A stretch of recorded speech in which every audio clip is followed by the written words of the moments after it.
జై శ్రీరామ్. మీ ముద్దు బిడ్డ రైతు బిడ్డ. ఈరోజు నేను భద్రాచలం శ్రీ సీతారామచంద్ర స్వామి వారి పాదాల దగ్గర ఉన్న గోదావరి కనపడుతుంది కదా, అక్కడ నేను యువతలొడ్డునున్నా. యువతలొడ్డు మా ఊరు.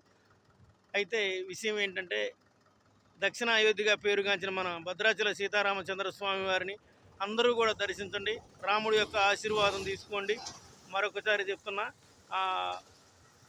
సీతారామచంద్ర స్వామి వారి ఆశీర్వాదం తీసుకోండి. అలాగే మీరందరూ కూడా ఆయురారోగ్యాలతో ఉండాలని కోరుకుంటూ, ముఖ్య విషయం ఏంటంటే, ఈ వరదలకి ఎంతోమంది ప్రజలు చాలా ఆస్తి నష్టం, ప్రాణ నష్టం జరిగింది.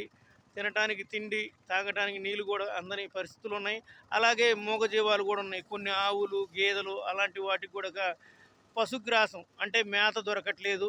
వాటికి కూడా మన వంతు సహాయ సహకారాలు అందించాలని కోరుకుంటున్నా. ఇంకోటి ఏంటంటే, మూగజీవాలు అడగలేవు కాబట్టి మనమే తెలుసుకొని ఎంతో కొంత పచ్చిగడ్డి కానీ, ఎండుగడ్డి కానీ, అదేంటి తౌడు, పొట్టు అలాంటి కొంచెం మనం సహాయ సహకారాలు చేయాలని కోరుకుంటున్నా.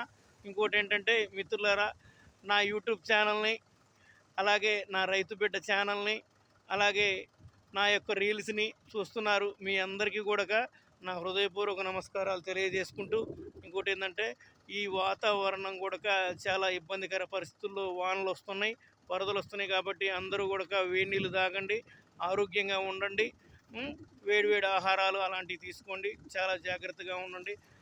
మానవ సేవే మాధవ సేవ కాబట్టి ఆ రాముడు సేవ చేయండి వీలంతైనంతగా. అలాగే ఎంతో కొంత సహాయ సహకారాలు అందించండి కష్ట నష్టాల్లో ఉన్న ఈ వరదలకు ఇబ్బంది పడుతున్న ప్రజలకని కోరుకుంటూ, నా వంతు నేను సహాయ సహకారాలు చేస్తున్నా. నాకు కూడా ఎంతోమంది అన్నయ్యలు సహాయ సహకారాలు అందిస్తున్నారు. కాబట్టి మిత్రులారా, మీరందరూ కూడా ప్రజలను ఆదుకోవాలని, కష్ట నష్టాలు వరదల్లో ఉన్న ప్రజలను ఆదుకోవాలని మరొకసారి చెప్తూ, మీ ముద్దు బిడ్డ రైతు బిడ్డ. జై శ్రీరామ్. అందరూ కూడా రాముని దర్శించండి.